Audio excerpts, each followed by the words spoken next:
This next demonstration is we're going to cover the bandsaw. Now all bandsaws basically run the same way. In this case, if I open the door, the one at the bottom is exactly the same. This is a large 18-inch bandsaw, but the blade is continuously running around these two wheels, around and around. So it's not like a jigsaw that goes up and down and up and down. Those types of machines only cut half the time. So they'll cut usually on the downward stroke, not up. In this case, it's always going down, so it's always cutting, which means a bandsaw cuts very quickly. Literally, as fast as I could put my hand through the blade, it will cut my fingers off in that fast. So please be very, very careful that there's nothing in line with the blade that you don't want to cut. So if we shut and lock the door, I did want to show you the other function on the side. The guard here should be about 1/4 of an inch above your board. So if that's not right, you simply loosen this and this will go up and down. There's a counterweight system inside, so it's really not that heavy. So bring it down to about the thickness of your smallest finger. So there's no way that I can get in there sideways. The only way that I could get injured is if I physically go straight into the blade. The blade here, I should say the guards, there's a couple of ball bearings on here, and there's one in the back. This simply keeps the blade on track. The ones on the left and right keep it from moving left and right, and the one in the back keeps it from falling off the track backwards when I push the board in. However, there is nothing on the front to keep the blade from pulling the front ways off. So if I'm pulling out of a curvy cut in any kind, I don't want this moving. So shut it off, let it stop, and then you can feed your board out, and that's perfectly fine.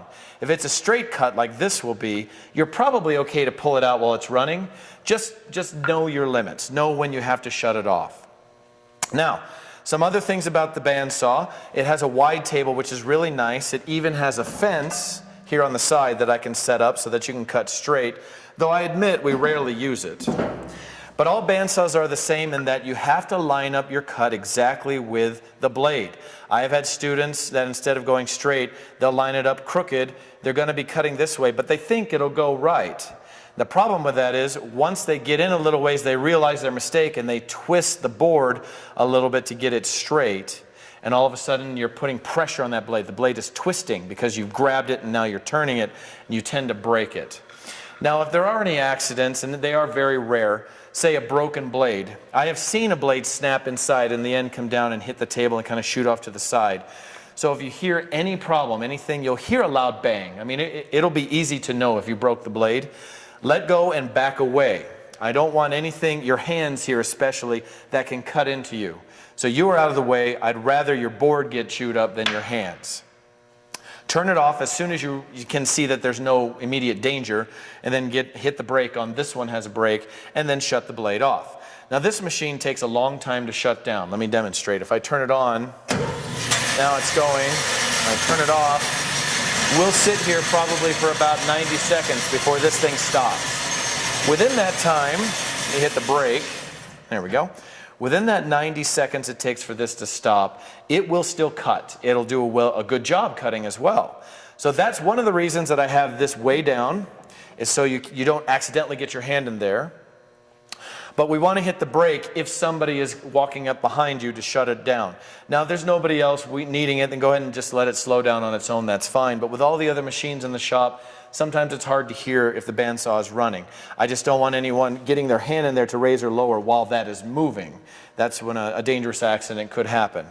So at this point I have a number of boards and demonstrations of cutting and what to do with relief cuts and so forth. So I'm going to change the angle of the camera to get a little bit more. So you'll see mostly my hands. For the most part, the rest of this demonstration will be just my hands showing how to cut. So like I said before, make sure to aim the line exactly at the blade. Now to help you see everything, I am going to raise the blade a bit. Generally I wouldn't have it this high to cut, but for this purpose it'll be easier to see. So make sure to cut in the direction. If I cut this way, cut in, and I realize that I'm not going to go in the right direction, resist the temptation to turn it to get it correct. Simply back it out, get it straight, and then go ahead and cut on the line. Okay? If it's a nice straight cut, you can go ahead and pull it out if you need to. Now, the other thing is, as you're cutting, it's going to leave a little bit of a jagged edge. So make sure you leave some room to sand, such as on this piece. If I'm getting rid of this I want gone, I want to cut outside the line, here. Make sure to turn it a little as you cut. Now if I don't turn and I get too close to the line and then I turn it like that, I've now pinched the blade just a little. So make sure you keep pushing forward a little as you're cutting around a circle. Okay, now here I got too close, but I left a little bit of wood there so I can now sand it to that line. Now in this case, which one of these two would I cut first? I want to make sure to cut the shorter one first, because now when I cut this, I don't have to back out. Now I can cut this line right on the money, go all the way in. And now that piece falls off. Now I'm not stuck having to back out of this long line, because I always cut the short one first. Now like I mentioned before, if I have a curvy cut and I need to back out, make sure to turn it off. So I'll just cut really quick. I may get off the line a little, but that's all right for this demonstration. There we go. Now we've got to the end, and I don't want to pull it back out. And I don't want to pull the blade off the track, so I'll reach over and shut it off, hit the brake, because this does take a long time to shut down. Now I can pull it back out. Sometimes it gets stuck, and that's all right. Just keep at it. And if it does get stuck too badly, then we can pry it apart a little bit. And there. So that way, while I was pulling the blade here, it's still not coming off up above. So this is perfectly fine. So I went very quickly. Of course, on your line, you would take your time. Now, if you have a really sharp curve, let me pull this first board out.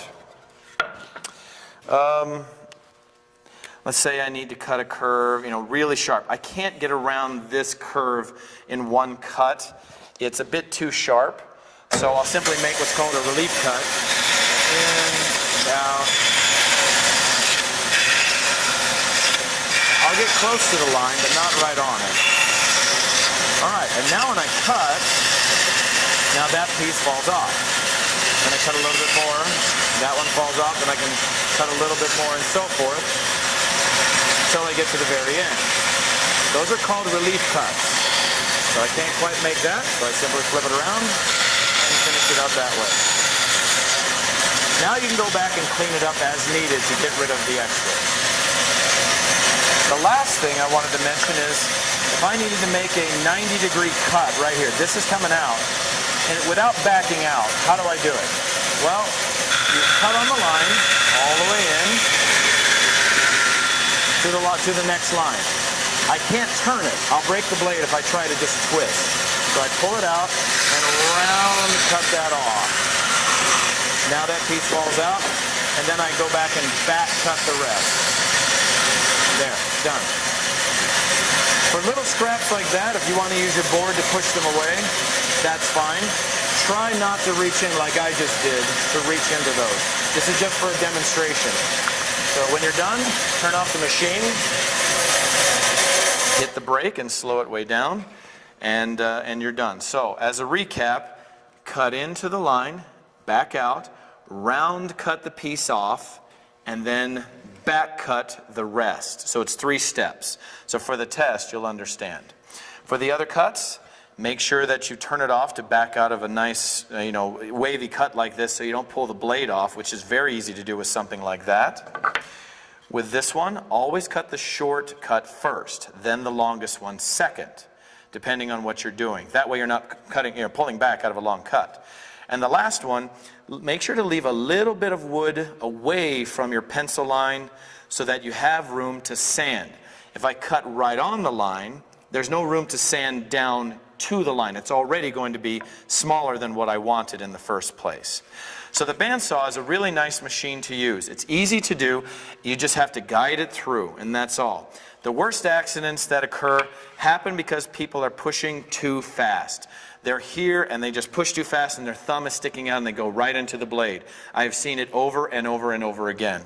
So please be very careful that as you get close, you make sure all of your fingers are off to the side and you push it through. So for the most part, off to the side and go right through like that. If I have my thumb in the way, just be careful to retract it and then finish your cut. Take your time. There we go. Hit the brake again. take your time on your cuts. It does leave a jagged edge. There's nothing you can do about it. You take it to the sander to get that sanded down nice and smooth, because the bandsaw blade is not meant to cut a finished, smooth cut.